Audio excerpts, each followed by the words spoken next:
યમુનામાં સ્નાન કરતા હોય સ્નાન કરવાનું, હું કનૈયો બનીશ.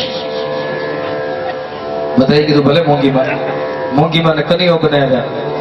તે કન્યાને માથે પેલું આમ બાંધવા માટે કઈ હતું નહીં. મોંઘીમાં એની થેલી જ ચીરી નાખી, થેલી ફાડી નાખી, લાલ કલરની થેલી હતી. એ ફાડીને આમ માથે ગમચો વીટો કરે કન્યાની જેમ. પણ હવે થયું એવું, ત્યાં કદમનું ઝાડ હતું ને અહીંયા હરગવાનું. સમય થયો, બધી ગોપીઓ ભેગી થઈ અને કાન ચડ્યા કદમ છે ઢાળ. મોંઘીમાં હળુ હળુ પહોંચી ગયા. કઈ નાના નહોતા, 76 વર્ષની ઉંમર હતી. પણ લોટક્યા, કેમ કે પેલા આંબલી પીપળી બહુ રમેલા હશે, તે ફાવ્યું. પણ હવે થયું એવું, આમ ભેટમાં વાસળી હતી, વાસળી મળી નહીં, તે ખરેખ શીતલીત ચડ્યા હતા. હવે વાસળી કાઢવા ગયા, એમાં જરાક સંતુલન ગુમાયું. તેને થયું ડાળી પકડી લઉં, પણ પકડવાની હતી ડાળી, પકડાઈ ગયો હરગવો. તે આવ્યા મોંઘીમાં જેમ હતા એકદમ તપેલામાં બફાણ. તે તપેલામાં સીધા બેસી જ ગયા. બેઠા એ બેઠા ઉભા નથી આપે. જે ગોપીઓ બધી ભેગી થી શું થયું? મોંઘીમાં ન બોલી શકે, ન ચાલી શકે, કઈ નહીં. પછી ગોપીઓને આમ થયું કે કઈક મોંઘીમાં થઈ જશે. દોડીને ગયા, કૃષ્ણ દાદાને કીધું, દાદા આવો, મોંઘીમાં તપેલામાં બેહી ગયા છે, ઉભા થતા નથી. હરગવાથી સીધા આવ્યા અને કૃષ્ણ દાદા આવી તપેલે ઉભા રહ્યા અને કીધું, મોંઘી અત્યાર સુધી તો તું બહુ સસ્તી હતી. શાકના 50 આપતો, એમાંથી 20ની જ કટકી કરતી. જરૂર પડે મંડળમાં આરતીનો ચડાવો થતો અને એમાં તૂટતા તો એમાંથી અડધા મારી પાસે માંગતી. 76 સુધી તે તારી જાતને હાચવીને હરગવેથી તને પાડી. અને હવે જે મારે ખર્ચો આવશે, એટલે અત્યાર સુધી તું સસ્તી હતી પણ મોંઘી, હવે તું મોંઘી પડી. અને પછી તો ટીંગા ટોળી કરી કૃષ્ણ દાદા લઈ ગયા. એટલે જેમ લીલામાં તન્મિત થઈને ભગવાનમય આપણું મન બને, એ ભગવાનની લીલા અનુકરણ કરવા જેવી હોય છે. હવે માતાઓ અધિક મહિનો આવે ને ત્યારે બધી અનુકરણ કરે. નદીએ જઈ ગમર વલોણા રમે, પછી પેલું ચકુબાઈનું ગોવારું થઈને વાલો આવ્યા ને એમાં એક ગોપી ચકુબાઈ બને ને એક એની સાસુ બને. અને એ બધું જે જોવાની મજા આવ્યા.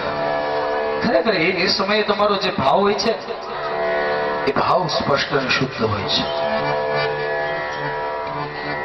ગોપીઓ લીલાથી અનુકરણ કરે છે, તન્મિત થાય છે. પણ હવે લીલાથી કેટલું તન્મિત થવાય? જેનું સ્મરણ કરે છે એ તો પાછા છે નહીં. ભગવાન કૃષ્ણમાં મન લાગ્યું નહીં. વિચાર કર્યો, હવે શું કરીએ? તદરૂપ અવસ્થાથી જોયું, તદરૂપ અવસ્થામાં ભગવાનનો અનુભવ થયો, પણ ભગવાન મળ્યા નહીં.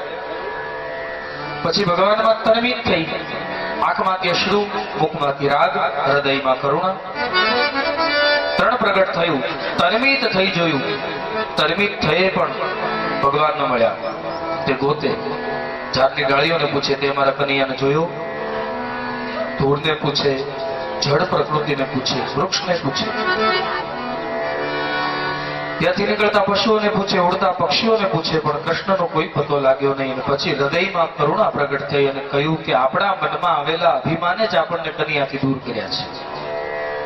જેમ આપણે ગઈકાલે દામોદર લીલામાં જોયું કે યશોદાથી કનૈયો બંધાતો નહોતો. ગમે તેવડી દોરી લે, એક દોરી ગમે તેવડી લે, પછી જ્યાં બાંધવા જાય ને કે 2 આંગળ આમ દોરી આખી થઈ જાય. યશોદાજી 2-3 વાર તો ખીજાણા કે આ દોરી બાંધો એમાં પેટ ફૂલાય છે. અને આટલું બધું પેટ ફૂલાવે છે કે 2 આંગળ દૂર રહે. પણ આકાશમાં દેવતાઓ એ લીલાને જોતા બોલે, માં કનૈયો બંધાતો એટલા માટે નથી કેમ કે તું એને અભિમાનથી બાંધવા જાય છે. કન્યાને બાંધો હોય તો અભિમાન ન રાખ, અભિમાન છોડ તો કનૈયો હમણાં બંધાય. પણ યશોદાના મનમાંથી જરાક આમ એમ થયું કે આની શિક્ષા નથી કરતી, બગડી બહુ ગયું છે. અભિમાન દૂર ન થઈ શક્યું. પછી કનૈયાએ કીધું, લાય માં, તું તો નહીં બાંધીએ, હવે હું મારી જાતને બાંધું. અને એક દોરડી લઈને હળવેકથી બાંધ્યા. ભગવાનને જો બાંધવા હશે તો હૃદયમાં પ્રેમ જરૂરી છે. ગોપીઓને માની દામોદર લીલાની સ્મૃતિ થઈ અને વિચાર આવ્યો, હા તેથી માને કૃષ્ણ પરત્વે અનુરાગ હતો, પણ મનમાં અભિમાન હતું કે કનૈયો બંધાતો નહોતો. આપણા મનમાં અભિમાન આવ્યું કે કૃષ્ણ કેવલ અમારા, તો આવું અભિમાન આપણે વ્યર્થ કર્યું કે હવે કૃષ્ણ આપણી પાસે પ્રગટ ક્યાંથી થાય? પણ હવે બધી ભેગી થઈને કહીએ કે કૃષ્ણ તું અમારો નહીં, અમે તમારા. કૃષ્ણ ત્વાસ તારા છીએ અમે. આવો ભાવ પ્રગટ કર્યો અને ભાવ શુદ્ધ બન્યો. ત્યારે વિચાર કર્યો કે હવે પ્રગટ થવું જરૂરી છે. ગોપીઓ વનમાં પ્રભુના પગલાને જોડે છે. પ્રભુના પગલા પડ્યા છે, એક બાજુ કૃષ્ણના, બીજી બાજુ રાધાજીના.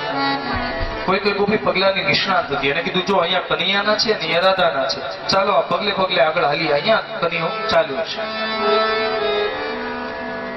પગલે પગલે આગળ ચાલ્યા તો આગળ જઈને બે પગલામાંથી એક જ જોડ પગલા રહ્યા. એ જરા ઊંડા દબાણ હતા. એટલે કોઈ ગોપીએ કીધું જુઓ અહીંયા બે માંથી એક થયા છે, એટલે અહીંયા કદાચ રાધાએ કનૈયાને કીધું છે કનૈયા હવે હું ચાલતા ચાલતા થાકી છું, તું મને ઉપાડી. એટલે કનૈયાએ રાધાજીને ઉપાડ્યા છે. એટલે જો એક પગલાની જોડ હવે દેખાતી બંધ થઈ અને કનૈયાના પગલા જરા ઊંડા ખૂપ્યા છે, એટલે રાધાને તેડ્યા છે. થોડા આગળ ચાલ્યા તો વનમાં મેઘલી રાતે કોઈ સ્ત્રીના રડવાનો અવાજ આવ્યો. સ્ત્રી રડતી હતી. બધી ગોપી ભેગી થઈને ગઈ તો રડનારી સ્ત્રી બીજું કોઈ નહીં, સ્વયં રાર્યા અને પૂછ્યું કે દેવી તમને અહીંયા કોને લટકાડ્યા? તમે તો કનૈયાને ગયા હતા, તો અહીંયા કેમ લટકો છો? રાધાએ કહ્યું કે દેવી તમારા મનમાં જેમ અભિમાન આવ્યું કે કૃષ્ણ કેવલ અમારા, તેમ મને પણ અભિમાન આવ્યું. મને જ્યારે કૃષ્ણ લઈને જતા હતા ત્યારે મારા મનમાં પણ એવો વિચાર થયો કે કૃષ્ણ કેવલ મારા છે, એટલે તો આ બધી ગોપીઓની વચ્ચે મને લઈ ગયા. ચાલ્યા જતા હતા. ચાલતા ચાલતા મને જરા થાક લાગ્યો તો મેં કનૈયાને કીધું મને ઉઠાવી લે. કનૈયાએ પોતાના હાથમાં મને ઉઠાવીને ચાલવા લાગ્યા. તો હવે હાથમાં ઉઠાવેલી હતી એટલે મને વળી પાછું મારા મનમાં અભિમાન આવ્યું કે હાથમાં ઉપાડી છે, ખભે નહીં બેસાડે. મેં વળી એક રજૂઆત કરી. મેં કહ્યું પ્રભુ હવે મને ખભે બેસાડો. તો પ્રભુ સમજી ગયા કે મારા મનમાં અભિમાનનો અંશ આવ્યો છે. તો મને કીધું જરાક આ ડાળી રાધાજી પકડો, ત્યાં હું ઉત્તરીય સરખું કરી લઉં. ડાળી પકડાવીને ટેબલ અદૃશ્ય. મારી પાસેથી પણ કૃષ્ણ ગયા. તમારી પાસેથી પહેલા ગયા, મારી પાસેથી પછી ગયા. પણ ચિંતા ન કરો, આપણે બધા ભેગા થઈને કૃષ્ણને વન બગડામાં યાદ કરીશું, બોલાવીશું. હૃદયની કરુણ પુકારથી પ્રભુને યાદ કરશું. ભગવાન ગમે ત્યાં છે ત્યાંથી પ્રભુ આવશે. રાધાજીનું સાનિધ્ય ગોપીઓને મળ્યું. ભક્તિની ધારા જે અનાહત ધારા વહેતી વહેતી છૂટી પડી ગઈ હતી, ધારા પાછી જોડાઈ. હવે ધારા વહેવા માંડી કૃષ્ણ ભક્તિને, એટલે હવે કૃષ્ણ મળશે. પછી બધી ગોપીઓ ભેગા થઈ પોતપોતાના હૃદયમાં રહેલા પ્રભુના ગદગદિત થઈને ગાઈ નાખીએ. ત્યારે ભગવાનને ગમે ત્યાંથી પ્રગટ થઈ અને અવતરિત થવું પડતું હોય છે. તો ગોપીઓએ પોતાના હૃદયના ભાવને એક ગીતના માધ્યમે ગાઈ અને પ્રભુને યાદ કર્યા. આવો આપણે ગોપીઓના એ માધ્યમથી પ્રભુને બોલાવીએ. ગોપ્યૌચુઃ જયતિ તેધિકમ જન્મના વ્રજ જયતિ તેધિકમ જન્મના વ્રજ શ્રયત ઇન્દિરા શશ્વતધની શ્રયત ઇન્દિરા શશ્વતધની ચૈતદુષ્યતા દિક્ષુતાવકા સ્વૈદૃતાસવ સાંવિચિત્વતે. ઓ શ્રીનાથજી આવજો તમે, વાટ જોઈ રહ્યા ત્યારના અમે. ગોપીએ પોતાના હૃદયના ભાવથી ગદગદિત થઈને પ્રભુને બોલાવવાની ભાવના પ્રગટ કરી. ગોપીઓ કહેવા લાગી જયતિ તે અધિકમ જન્મના વ્રજ. હે પ્રભુ તમારા જન્મથી આ વ્રજની શોભા બહુ વધી છે. સ્વયં લક્ષ્મી એ આ વ્રજની દાસી બની અને અહીંયા ઉપસ્થિત થઈ છે. હે પ્રભુ શ્રેયત ઇન્દિરા શશ્વતધની, તમારે તમારા શુદ્ધ પ્રેમની ઝાંખી કરવા માટે ઉપાસ્ય બનેલી અમે ગોપાંગનાઓ તમારા દર્શનથી સુખ પામતી હતી. પણ અત્યારે તમારા દર્શન નથી થઈ રહ્યા તો અમારા હૃદયમાં એટલી જ દ્વિધા અને ચિંતા અમને શાંતિ લેવા દેતી નથી. માટે હે પ્રભુ અમારી દ્વિધા અને ચિંતાને વાંચી અમારી સામે પ્રગટ થાઓ. અને પ્રભુ અમારી નજીક જ્યારે તમે હતા, અમારી સામે ઉપસ્થિત હતા, ત્યારે તો અમે તમારા દર્શન કરીને કૃતકૃત્ય બનતા હતા, અને જ્યારે આજ આપ અમારી સામે નથી ત્યારે આપ અમારો અજાણતા વધ કરી રહ્યા છો. શું પ્રભુ આ વધ નથી? કારણ શરદુદાશય સાધુ જાત શરદુદાશય સાધુ જાત સરસિજોદર શ્રી વૃષાતૃષા સરસિજોદર શ્રી વૃષાતૃષા સુરતનાથ તે શુલ્કદાસિકા વરદનિગ્નતો નેહ કિન્મદ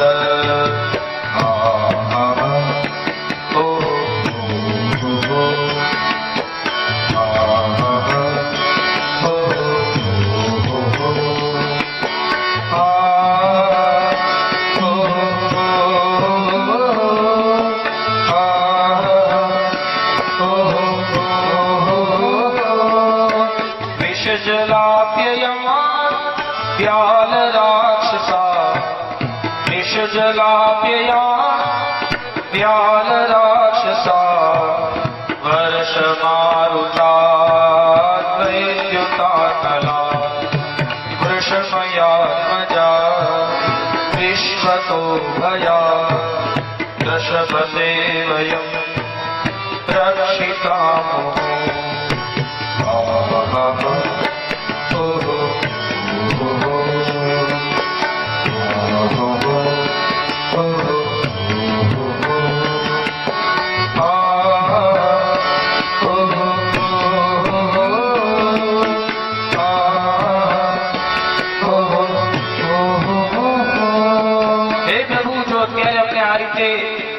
અમારાથી દૂર જે એમને મારી નાખવા હતા તો અમને કાલિય નાગના વિષથી શું કામ બચાવ્યા? ઇન્દ્રે જ્યારે કોપ વરસાવી મેઘને આમંત્રિત કર્યા, મેઘે વર્ષાના રૂપમાં જ્યારે ભયંકર વૃષ્ટિ કરી ત્યારે ગિરી ગોવર્ધનની છાયામાં છત્ર છાયામાં લઈ જઈ અમારી રક્ષા શું કામ કરી? મોટા મોટા ભયંકર રાક્ષસોના ઉપદ્રવ જ્યારે આ વ્રજ પર થયા ત્યારે તમે એનાથી અમારી રક્ષા શાને કરી? વ્યોમાસુર વૃષભાસુર જેવા અસુરો આવ્યા ત્યારે અમને એ બધાની સામે બચાવ્યા શું કામ? અને સાંભળજો એક વાત, જે તમને ખબર ન હોય તો અમે કહી દઈએ. અમે જાણીએ છીએ કે તમે યશોદા નંદના દીકરા નથી, તો અખિલ દેહધારીઓના હૃદયમાં રહેનાર પરમાત્મા છો. પણ મૂળ વસુદેવજી મહારાજને કંસનો ભય લાગ્યો ને તે તમને કારાગૃહમાંથી ગોકુળ પધરાવી ગયા છે, અમે જાણીએ છીએ.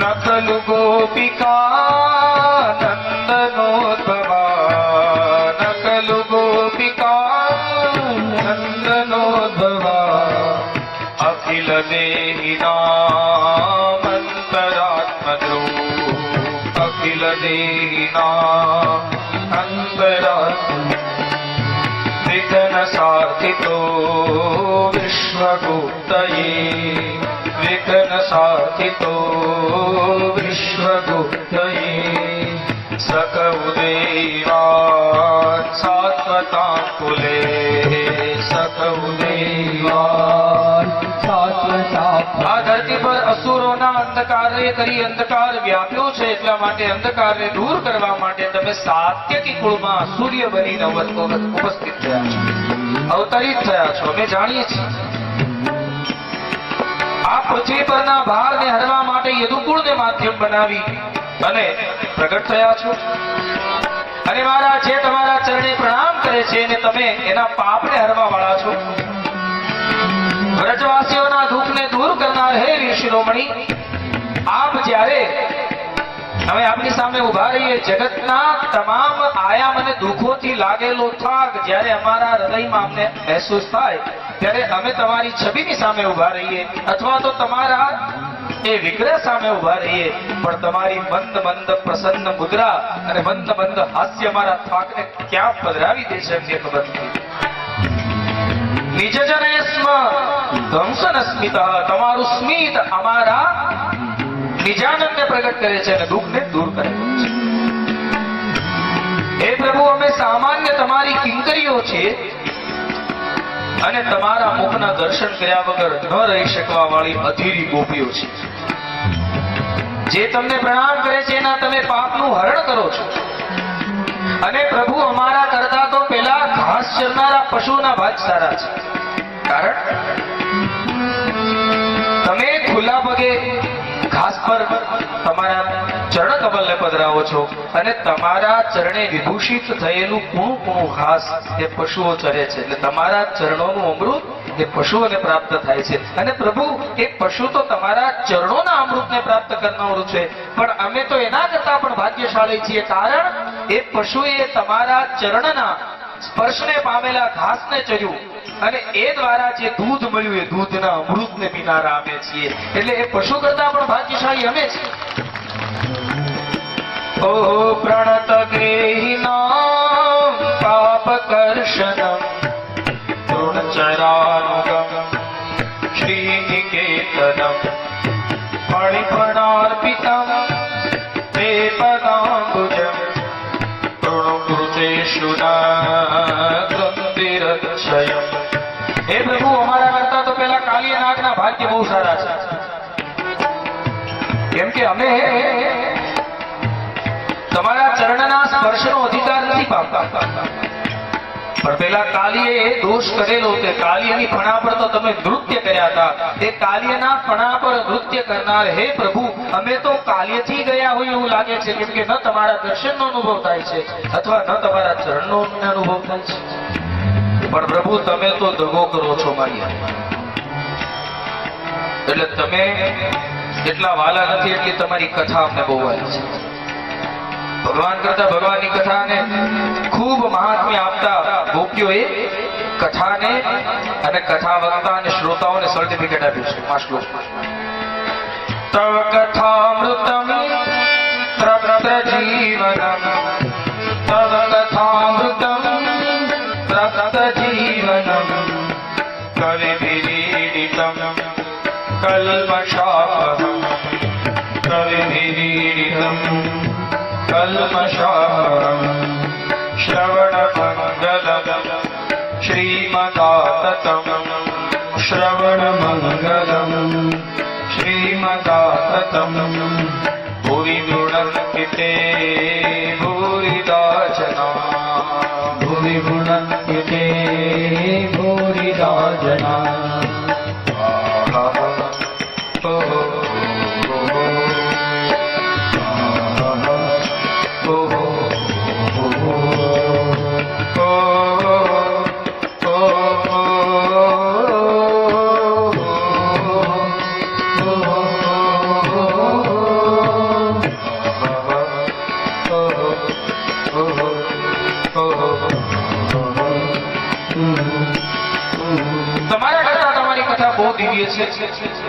કેમ કે તમે ભક્તને દર્શન આપો કે ના આપો, પણ તમારી કથા તો દર્શન આપે જ છે. તમારા વિગ્રહની સામે ઉભા રહીએ તો તમારા વિગ્રહમાં કદાચ અમને પૂજારી દર્શન કરવા દે કે ન દે. સાચી વાત છે. જુઓ, તમે ડાકોર જાઓ, તમે દ્વારિકા જાઓ, તમે નાથદ્વારા જાઓ, તમે ગમે ત્યાં જાઓ, ઠાકોરજીની મૂર્તિની સામે આવો એટલે તરત પૂજારી બાપા કે હાલો ઉતાવળ નાખજો, નીકળો. હજી ટેરો આમ દૂર થાય, ઠાકોરના દર્શન થાય ત્યાં તો તમને તગડી મૂકે. પણ તમે જુઓ કથા મંડપમાં કેટલી દિવ્યતા. આ ઠાકોરજી તમને સતત 3 કલાક તમારી સામે બેહાડે. આપણે આ થાક લાગે, આળસ લાગે, ઘરનું કામ હોય એટલે આપણે ઉભા થઈ જઈએ, બાકી આ ઠાકોર આપણને ક્યારે તગડે.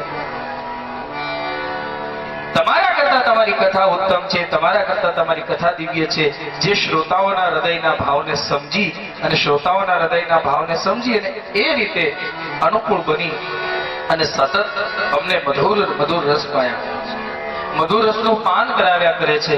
અને આ રસને પીનારા છે ને એટલે જીવન નિરસ નથી. બાકી આ રસ જો અમારા સુધી ન પહોંચતો હોત તો અમારું જીવન નિરસ હોત. આવી એક કલ્પના ગોપીઓએ, પછી તો ઘણી બધી ઉત્કૃષ્ટ ભાવનાઓ ગોપીઓએ ભગવાનની સામે રજૂ કરી અને અંતે પોતાના ભાગ્યની સરાહના કરતા ગોપીઓએ કીધું કે પ્રભુ તમારા ચરણ કમલ અમારા હૃદયમાંથી અદ્રશ્ય થયા છે, રાસ મંડળ વચ્ચેથી આપ પણ અદ્રશ્ય થયા છો. જો અમારા પર કૃપા કરવા માટે તમે અહીંયા પધારી અમને દર્શન આપો તો બરાબર, જો નહીં દર્શન આપો તો અમે તમારા વિયોગમાં અમારા પ્રાણોનો ત્યાગ કરતા પણ વિચાર નહીં કરીએ. અંતિમ શ્લોકમાં ગોપીઓએ પોતાના હૃદયનો જે કઈ ભાવ હતો એ ભાવ પ્રભુ ચરણે સમર્પિત કર્યો છે. યતે સુજાત ચરણા ગુરુહંસનેષુ દીતાશનૈ પ્રિયગતિમૈકર્કશેષુ તેનાટવીમટસि તદ્યથતેન કિંશ્રી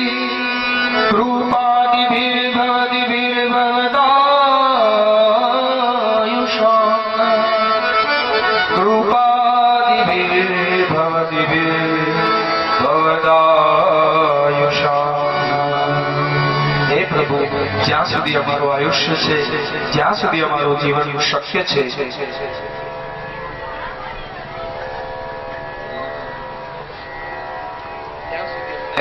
દર્શન આપી અમારા પર કૃપા. ભગવાનના દર્શનની જિજ્ઞાસાને લઈ અંતિમ શ્લોકમાં ગોપીઓએ પોતાના હૃદયના ભાવને પ્રભુ ચરણે સમર્પિત કર્યો. ભગવાન ગોપીઓના હૃદયના ભાવને જાણી અને ગોપીઓ સમક્ષ પ્રભુ પ્રગટ થયા છે. જે કઈ અભિમાન ગોપીઓના હૃદયમાં તો અભિમાન હવે દૂર થયું, અભિમાન દૂર થયું. ભગવાનના દર્શન થયા અને ભગવાનના દર્શનને પામી પૂર્ણતઃ કૃતકૃત્ય બનેલી ગોપીઓને પ્રભુએ આશ્વાસન આપ્યું છે. પછી તો વનલીલા થઈ, જળ લીલા થઈ, સ્થળ લીલા થઈ અને જીવ અને શિવની એકતા થઈ છે. જીવ અને શિવની જ્યારે એકતા થાય ત્યારે જ હૃદયમાં નિર્મળ અને નિરાકાર પ્રત્યેની ભક્તિ પ્રગટ થાય. સાકાર વિગ્રહનું ધ્યાન ત્યાં સુધી કરવું પડે જ્યાં સુધી મૂર્તિ હૃદયમાં ના આવે, પણ હૃદયમાં આવેલી મૂર્તિ એ હૃદયના યોગ્ય રૂપે કરી અને જ્યારે હૃદયને પ્રસન્ન કરે ત્યારે નિરાકાર સ્વરૂપનું ચિંતન કરવું. ભગવાનની મૂર્તિના દર્શન ક્યાં સુધી? ઘણા એવા પ્રશ્ન કરતા હોય કે ભગવાનના મંદિરે ક્યાં સુધી જવું? તો જુઓ, ભગવાનના મંદિરે ત્યાં સુધી જવું જ્યાં સુધી એ મૂર્તિ તમારા હૃદયમાં ન આવે. ત્યાં એ મૂર્તિ તમારા હૃદયમાં બિરાજે, દરરોજ નીત નવા તમે એને વાઘા પહેરાવો, નીત નવી લીલાઓથી યુક્ત કરાવો, એ અવસ્થા જ્યાં સુધી પ્રાપ્ત ન થાય ત્યાં સુધી મંદિરે જવું. ઘણા ઘણા મંદિરે જાય છે તો પછી પૂછીએ આ દર્શન કરવા જઈએ એવા તો કે હા ભગવાન કેવા વાઘા પહેર્યા? તો કે એ ખબર નથી, પણ પ્રસાદમાં પેંડા હતા. ભગવાને વાઘા પહેરાય નથી પણ પ્રસાદીમાં પેંડા હતા. માત્ર પ્રસાદ પર જો આપણું ધ્યાન રહે, ભગવાને કયા વાઘા પહેર્યા એ આપણને ખબર ન હોય તો એના કરતા ઘરે રહેવું, મંદિરે ન જાવ. ભગવાનના વિગ્રહની સામે આવી ભગવત મૂર્તિના દર્શન કરી હૃદયમાં જિજ્ઞાસા પ્રગટ થાય ત્યારે પ્રભુ અવતરિત થાય છે. તો વિયોગમાં સંયોગનો અનુભવ ગોપીઓએ ગોપીગીત દ્વારા કર્યો છે. પછી યુગલ ગીતની ચર્ચા કરી. યુગલ ગીતમાં મિલનમાં સંયોગમાં વિયોગ અને વિયોગમાં સંયોગ, આ બંનેની અનુભૂતિ ગોપીઓને યુગલ ગીતના માધ્યમે થાય છે. ભગવાન અદ્રશ્ય એટલા માટે થયા, ભગવાને જોયું હું અદ્રશ્ય થાવ પછી ગોપીઓના હૃદયના ભાવ બદલાય છે કે નહીં. મારું નિત્ય સ્થાન છે, હું નિત્ય છું, હું અનિત્ય છું નહીં, પણ મારી નિત્યતાની અનુભૂતિ ગોપીઓને થાય છે કે નહીં, આ જોવા માટે જ ભગવાન ગોપીઓ વચ્ચેથી અદ્રશ્ય થયા. પણ જ્ઞાની નહોતી, ભક્ત હતી. જ્ઞાની મોટો દીકરો છે ભગવાનનો, ભક્ત નાનો દીકરો છે. મોટો દીકરો પોતાના માવતર જરાક આમ આગા પાછા ગયા હોય તો મોટા દીકરાને એટલું બધું દુઃખ ન લાગે, પણ નાનો દીકરો જેને માવતર જરાક આગા પાછા થાય અને છોકરું છે હિપકે ચડે. આપણે જોઈએ છીએ મેળામાં છોકરાને લઈ ગયા અને મેળામાં છોકરું ખોવાય અને જ્યાં સુધી એના માવતર ન મળે ત્યાં સુધી એવું રડતું હોય, આપણને દયા આવી જાય. આપણને એમ થાય કે આ છોકરાને એનું માવતર મળે નહીં. પછી છે ને સ્ટોલ હોય ને ત્યાં સ્ટોલે લઈ જઈને જાહેરાત કરવી પડે કે આ છોકરું ખોવાનું છે, એને પીળો શર્ટ પહેર્યો છે, ભૂરી ચડ્ડી પહેરી છે. ગામનું નામ નથી બતાવ્યું પણ આ નામ અને આ છોકરો જેનો હોય એનું સ્ટોલેથી આવીને લઈ જાય. તો નાનો દીકરો એના માવતરથી દૂર થાય આટલો બધો રડે છે. પણ આપણી બધાની ભૂલ એ છે આપણે ભગવાનથી એટલા બધા દૂર છીએ તો આપણે ભગવાન માટે ક્યારે હિપકે નથી ચડ્યા છીએ.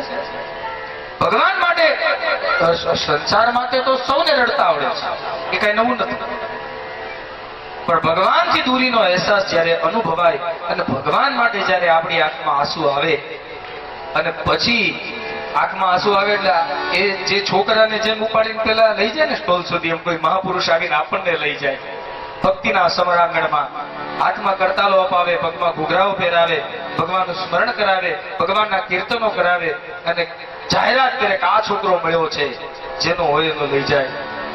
પછી આપણો માલિક, આપણો નાથ, જેમ છોકરો ખોવાઈ ગયો એનો બાપ ગોતતો ગોતતો એ છોકરાને તેડી જાય, એમ આપણો ઈશ્વર, આપણો પરમાત્મા પણ આપણને ગોતતો ગોતતો આવે કે આ મારો દીકરો ખોવાયેલો છે, એ મળ્યો, લાવો, એ મારો છે. અને પછી પ્રભુની ગોદમાં આવીએ, પિતાળ હાર મસ્તકે ભરે. પણ આટલી જિજ્ઞાસા તો થવી જોઈએ. જ્ઞાની ભગવાનનો મોટો દીકરો છે, ભક્ત ભગવાનનો નાનો દીકરો છે.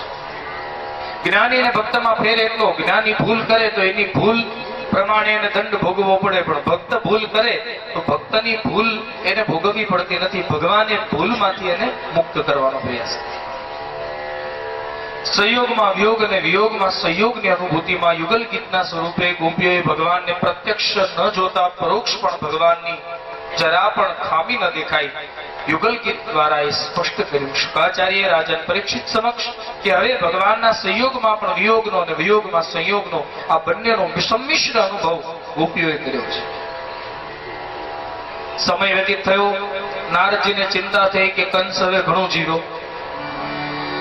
11 વર્ષને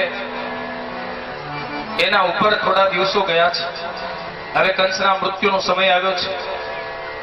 કંસ બહુ જીવ્યો અને હવે એને બહુ જીવવા દેવાય નહીં. હવે ભગવાનને જે કાર્ય સોંપવાનું છે એ પ્રમાણે ભગવાને હવે અત્યાર સુધી પરિત્રાણાએ સાધુ નામ કર્યું. હવે હાથમાં સુદર્શન, અત્યાર સુધી વાંસળી લઈને ભક્તોના હૃદયને મોહિત કર્યા, પણ હવે હાથમાં સુદર્શન ચક્ર લઈ શત્રુઓના હૈયાને ચીરવાના છે. અત્યાર સુધી પરિત્રાણાએ સાધુ નામનું કાર્ય કર્યું છે, પણ હવે હાથમાં ચક્ર લઈ વિનાશાય દુષ્કૃતામના કાર્ય કરવા માટે હવે હું કંસને જઈને ચેતવી. નારદજી કંસ પાસે આવે છે. કંસ સભામાં નારદજીને સ્થાન આપી બેસાડે છે. નારદજીએ કંસને પૂછ્યું, ભાઈ તું આકાશવાણીના શબ્દ ભૂલી ગયો હોય એવું લાગે છે. કંસે કીધું, નહીં મહારાજ, આકાશવાણીના શબ્દ મને બરાબર યાદ છે, પણ મારી એક શંકા છે. બીજા બાળકો તો બહુ સામાન્ય છે, પણ નંદ બાબાને ત્યાં જે બાળક છે ને એ જરા અસામાન્ય છે. અને બાળકને જોઈને મને એવું લાગે છે કે એ મારો કાળ હોવો જોઈએ, કેમ કે મેં પૂતનાને મોકલી, અઘાસુરને મોકલ્યો, વ્યોમાસુરને મોકલ્યો, તૃણાવર્તને મોકલ્યો, બધાય અસુરને મોકલ્યા. એ બધાય અસુર ત્યાંથી હાર પામીને આવ્યા છે. કોઈ જીતીને આવ્યું નથી, કોઈ વિજય મેળવીને આવ્યો નથી. એટલે મારું હૃદય એમ કે છે કે નંદ બાબાને ત્યાં જે લાલો છે એ જ વસુદેવ અને દેવકીનું 8મું સંતાન હોવું જોઈએ.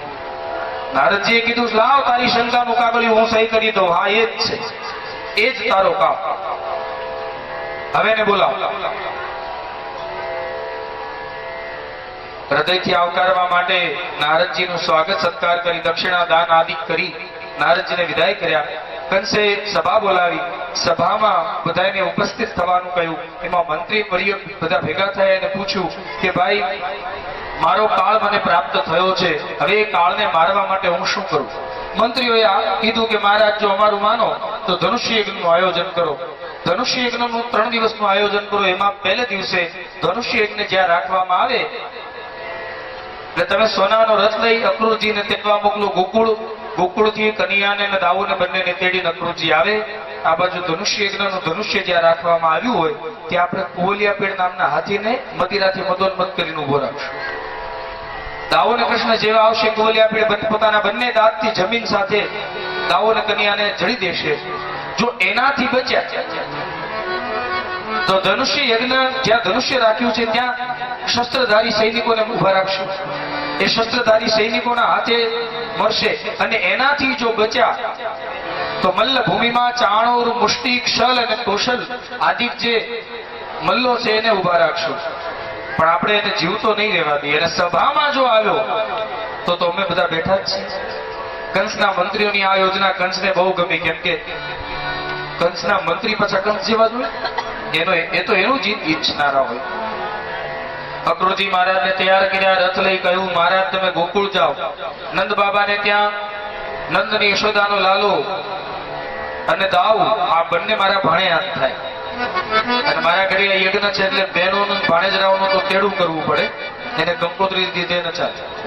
ને જાઓ તમે એને તેડી આવો, અહીંયા લઈ આવો, આપણે બંનેને મારી નાખશું. અક્રૂરજી મહારાજે કીધું, કંસ મને લાગે છે તને મરવાની ઉતાવળ થઈ હોય, થોડુંક જેવી લે. તો કીધું ના, મરવો નથી, પણ મારે કાળને મારી નાખવો છે. અક્રૂરને ખબર છે કે કાળ કોઈનાથી મરતો નથી. છતાંય અક્રૂરજી મહારાજ સોનાનો રથ લઈ ગોકુળ જવા નીકળે છે. ગણપતિ દાદાનું સ્મરણ કર્યું, માર્ગમાં કોઈ વિઘ્ન ના આવે માટે. મથુરાથી સોનાનો રથ લઈને નીકળ્યા છે, એક સાંજે ગોકુળ પહોંચે છે. તો વિચાર કરો, હવે વસુદેવજી મહારાજ જ્યારે કન્યાને ગોકુળ મથુરાથી ગોકુળ મૂકવા ગયા ત્યારે બહુ વેળું થયું નહોતું. ત્યારે ગયા એવા જ પાછા આવ્યા. તો અક્રૂરજી મહારાજને હાંજ કેમ પડી? કેમ કે અક્રૂરજી મહારાજ વિચારે છે કે આ વ્રજમાં પ્રભુના ચરણોની રજ પડી છે. ભગવાનના ચરણોની રજ એ ગોકુળમાં હોવાના કારણે ત્યાંની વ્રજ રજનો મહિમા બહુ વધારે છે.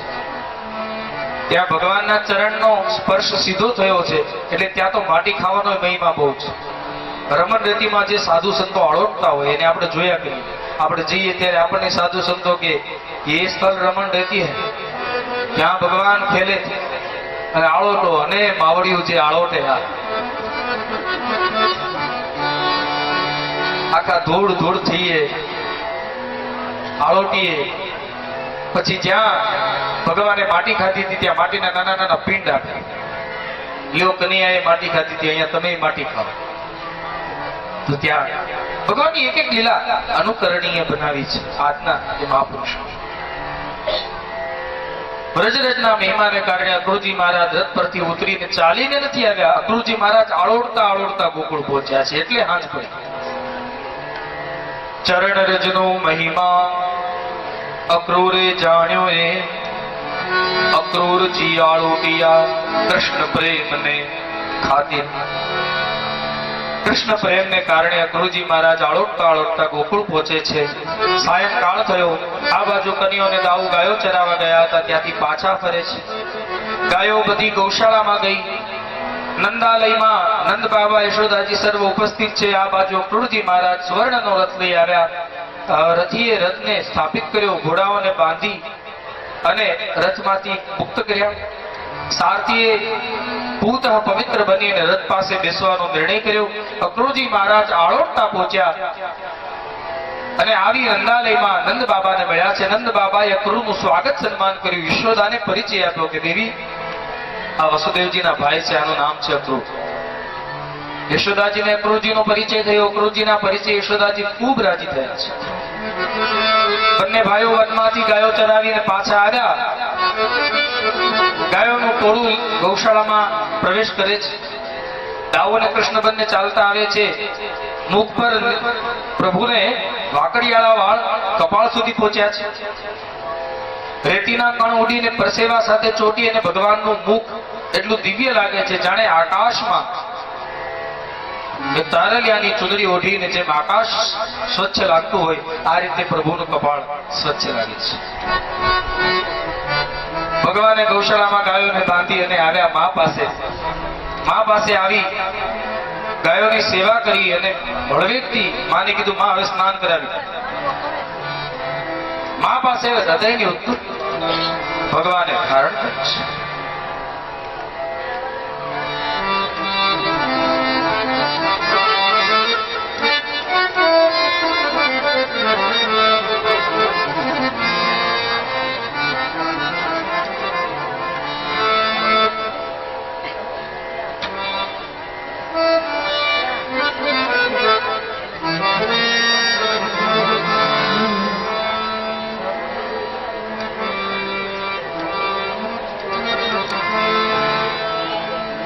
કૃષ્ણ કનૈયા લાલ કી જય.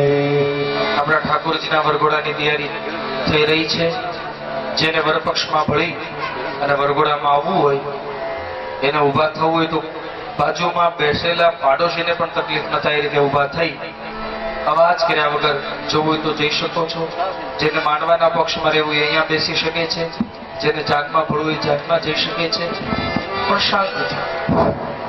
જેને વરઘોડામાં જવું હોય, જે બહેનોને અત્યારે ઊભા થઈ જાઓ, ચાલુ કથાએ ઊભા ના થતા હો કોઈ દી.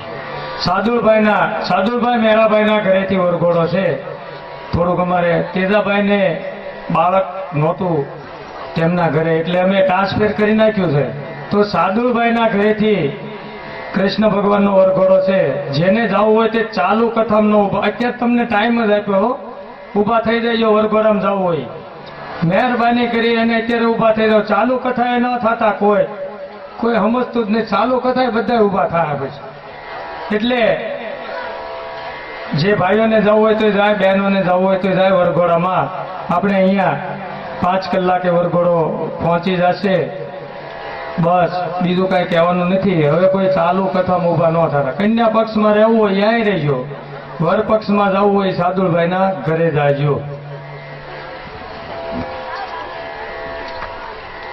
કૃષ્ણ કનૈયા લાલ કી જય. ભગવાન કૃષ્ણએ સાયંકાળને વિશે મા યશોદા પાસે જઈ સ્નાનની ઈચ્છા કરી. મા યશોદાએ બંને ભાઈઓને સ્નાન કરાવ્યું. રાત્રિકાળ થયો, અક્રૂર કાકા આવ્યા છે આવી ખબર પડી. નંદ બાબાએ અક્રૂરજી મહારાજ સાથે ઓળખાણ કરાવી. બેટા તારા કાકા થાય. નંદલાલે ઓળખાણ કરાવી. નંદલાલ અક્રૂરજીના ચરણમાં પડ્યા, વિનંતી કરી. ત્યાં કનૈયાના મિત્ર સ્ત્રોક, શિદામા, મધુમંગલ આદિ બધા જે સખાઓ હતા ને કનૈયાની પાસે આવ્યા. કનૈયા, આંગણામાં રથ પડ્યો છે, હોનાનો છે? તો કે હા. અમે બેહીએ? તું હાલ ને, રથ કેવો સારો છે, આપણે કોઈ દી આવો રથ જોયો નથી. કનૈયો કે ઉભા રહ્યો, પૂછી લઉં. જેની માલિકીનો છે એને જ પૂછવું પડે. અક્રૂરજી મહારાજને કીધું કે કાકા, અમે જો તમને વાંધો ન હોય તો અમે રથ પર જઈએ. અક્રૂરજીએ કીધું ભલે પધારો. અક્રૂરજી મહારાજને આવું આજ્ઞા થઈ એટલે ભગવાને કીધું હાલો રથ જોવા. બધાય મિત્રો રથ પર જઈને આરૂઢ થયા. રથને જોવે છે, આમ જોવે મોર પોપટની બધી ડિઝાઇનો. અને ત્યાં રથને અડીને કોઈ કીધું કનૈયા હાચું હોનાનો છે? તો કે હા, 100% સોનું. તો કે ગિલેટ નથી? ના. રથ કેવો સારો છે. આવો રથ તો આપણે તો ગાડા જોયા, આવા રથ આપણે જોયા નહીં. આને આપણે તો ગામડાના ગોવાળિયા, આપણને શું ખબર હોય કે રથ પણ આવા છે. એ સમયે બાળકોને જે કુતૂહલ પ્રગટ થયું હૃદયમાં, એ કુતૂહલ આનંદ યોગ્ય હતું.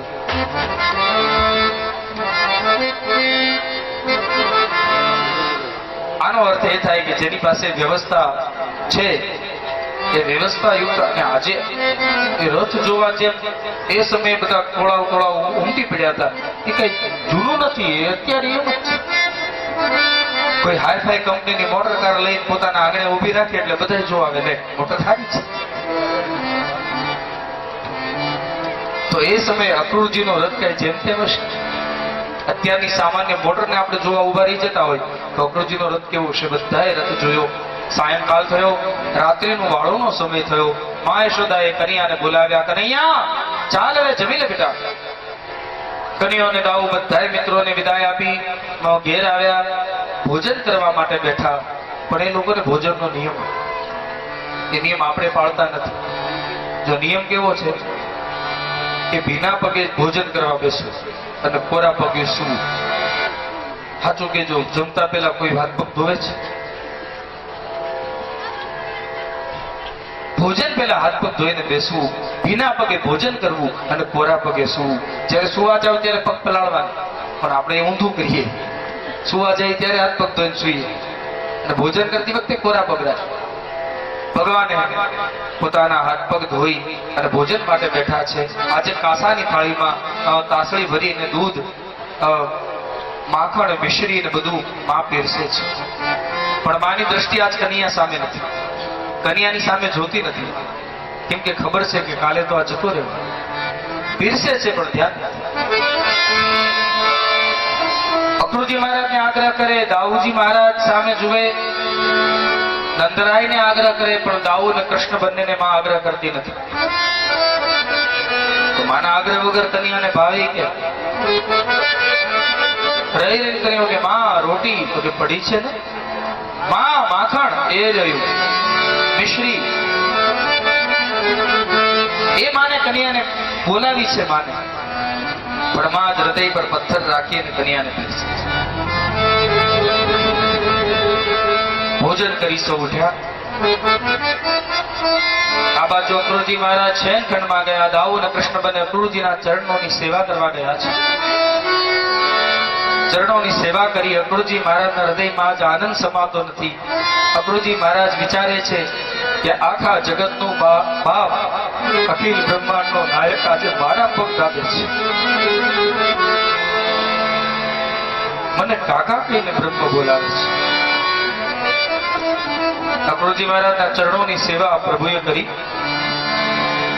ભગવાન બહુ રાજી થયા. અને પછી અક્રૂર કાકાએ કીધું, બેટા હવે જઈને સુઈ જાઓ, આપણે પાછું વહેલું નીકળવાનું છે. કનૈયોને દાવું ગયા.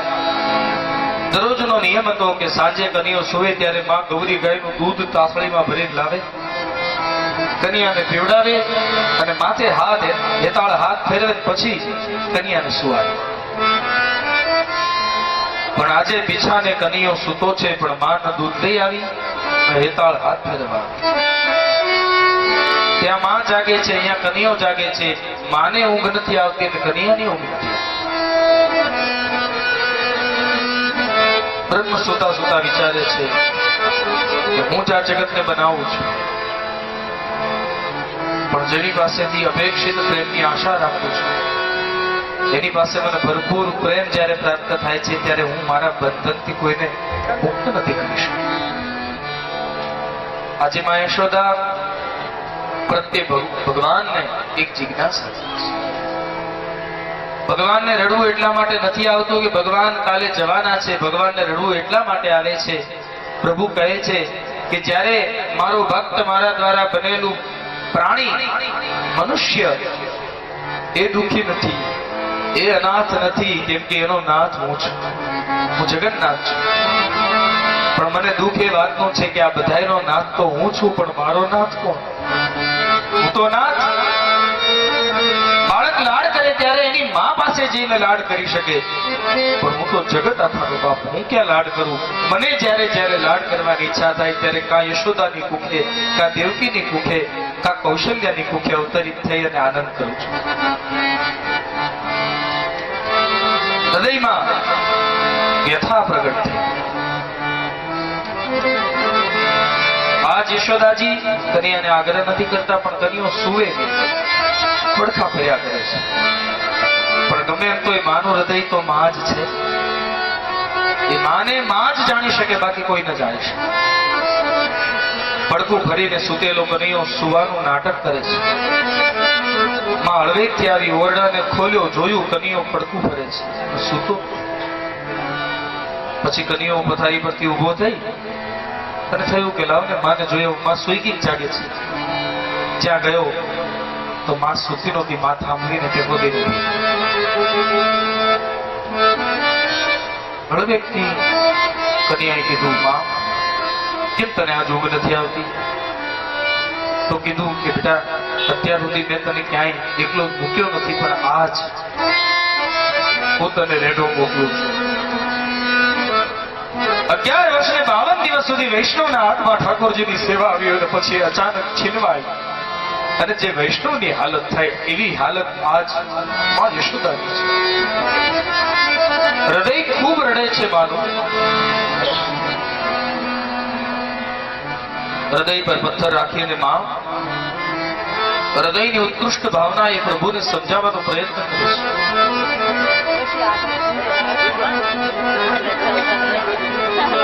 આપણા પરમ ભાગ્ય છે ધામ ગીગેવ આશ્રમ, અને જેના હૃદયમાં આપણા પ્રત્યે સતત અને સદૈવ હરખના અને પ્રભુમય થઈએ એવા વિચારોથી જેના સતત આપણા પર આશીર્વાદના ધોધ વરસ્યા કર્યા છે, જેની કૃપાથી આપણે હરિહરના દિવ્ય નાદે કરી અને પૂજ્ય બાપુ દ્વારા જે શિખામણના સૂત્રો આપણને આપવામાં આવે છે, એ શિખામણના સૂત્રોને અનુસરીને જીવનમાં એ આચારના રૂપમાં પધરાવીએ છીએ. એવા દાન ગીગેવ આશ્રમમાં સ્થિત અને મારા ને તમારા સૌના હૃદયના સંતાપને દૂર કરનાર દિવ્ય સંત મૂર્તિ પૂજ્ય દાન ગીગેવ આશ્રમના પ્રભુ અવતાર પૂજ્ય શ્રી નેહરુ બાપુ, એમની અહીંયા ઉપસ્થિતિ છે. એનો ખૂબ હૃદયમાં આનંદ છે. પૂજ્ય બાપુ પધારે, આપણે એને તાલીઓના દિવ્ય નાદથી અભિવાદિત કરીએ. અને પૂજ્ય બાપુના શ્રી મુખેથી આશીર્વાદના વચનોને ગ્રહણ કરીએ. જીવનમાં જે પરિસ્થિતિ સમ વિષમ બની છે એ પરિસ્થિતિને સમન્વિત બનાવી અને પૂજ્ય બાપુના જે શબ્દ કુસુમ છે એને હૃદયમાં રહેલા ઠાકોરજીના ચરણે સમર્પિત કરીએ. બોલીએ શ્રી નાનકી દેવ મહારાજની, નીરુ બાપુની જય, સંત સમાજની. Hello hello hello hello. અહીંયા આગળ દાન ગીગીર બાપુના કૃપા પાત્ર નીરુ બાપુ આવ્યા ત્યારે એકાદો શબ્દ અહીંયા બોલવાનું મન થાય. માટે પીરાણું બેઠું સણસરામાં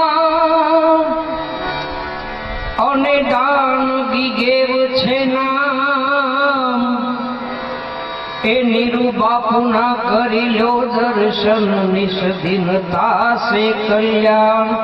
બાપુની વાત અમિત પ્રસાદજી ઘણા ટાઈમથી ભક્તો સાથે જોતા હતા, પણ આજે અમારા